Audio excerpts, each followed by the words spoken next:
je présente pour cette exposition au Salon de la photographie du 11e arrondissement ce mois d'octobre 2011 une série de photos intitulée Free Installation.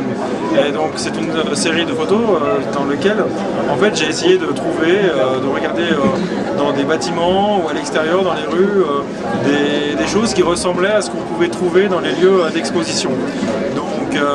Des fois ça me faisait penser à des artistes que je connaissais, des fois ça me faisait penser à des types de dispositifs qu'on pouvait retrouver, les écrans de télévision par exemple, mais aussi donc parmi les artistes connus on pourrait voir du Wangdu avec du papier plié, ou du Buren avec des rayures bien régulières, Gupta avec ses empilements de casseroles, Jeff Koons avec les bouées. C'est à la fois des objets qu'on considère comme installations artistiques quand on les voit, mais aussi, bien sûr, après il y a le fait que certains artistes soient devenus connus en faisant ce type de travail, en fait.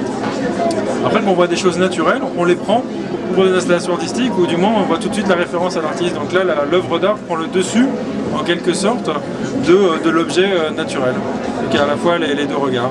Et pour ce salon de la photographie, j'ai décidé de les mettre toutes inclinées, donc pour montrer ce désordre qui crée en fait de l'installation. Et pour varier un petit peu de tout ce qu'on peut trouver qui est bien régulier dans les petits cadres, etc. Donc là j'ai tout mis de travers, haché, etc. Et ce qu'on peut remarquer dans ces images en fait, c'est que l'espace est nécessaire pour la mise en situation, la mise en valeur de l'objet. Donc des fois c'est grâce à l'espace autour qu'on va voir comme un cadre, comme un écrin qui permet de se dire « Ah oui, ça ressemble à une installation telle qu'on pourrait le voir dans un musée ». Alors c'est peut-être un biais du fait que dans les musées, on utilise toujours beaucoup d'espace pour vraiment mettre en valeur l'œuvre, comme si des choses de discrètes ne pouvaient pas être des œuvres d'art aussi. Dans cette série de photos, en fait, elles sont gérées par un mécanisme économique qui fait augmenter de 20% leur prix à chaque nouvelle exposition. Pas bien du tout, c'est pas prendre soin de ces photos. De quoi faire quoi? Il les a clouées ces photos cette fois-ci.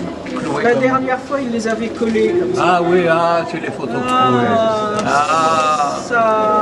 C'est dommage parce que la présentation est bonne. Et vous exposez maintenant? Oui, mais si on peut pas le faire avec des cadres sur le côté parce que ça tiendrait pas. Mais alors ne mettez pas des cadres, mettez comme la dame là, des sous-verts ou des choses comme ça. Ouais, j'en ai beaucoup chez moi alors ça me tient trop de place. Oui, mais vous pouvez les réutiliser. Et vous exposez là? Oui, mais c'est les photos de travers moi. Les photos, très bien, bah voilà, ça va. Oui, mais il les a clouées. Mais qu'est-ce que ça peut faire? Ça abîme les photos. Qu'est-ce que ça peut faire? Qu'est-ce que ça peut faire? Moi, ça me plaît pas. C'est mieux que lorsqu'ils étaient comme ça. Ah oui, ça, alors, il les a... ça c'est pas mal. Ça, c'était pas bon. Pendant ce temps-là, il est en train de nous prendre, il va nous dire les photos clouées, les machins, les trucs. Il est content, lui. C'est celui qui a fait les photos en travers.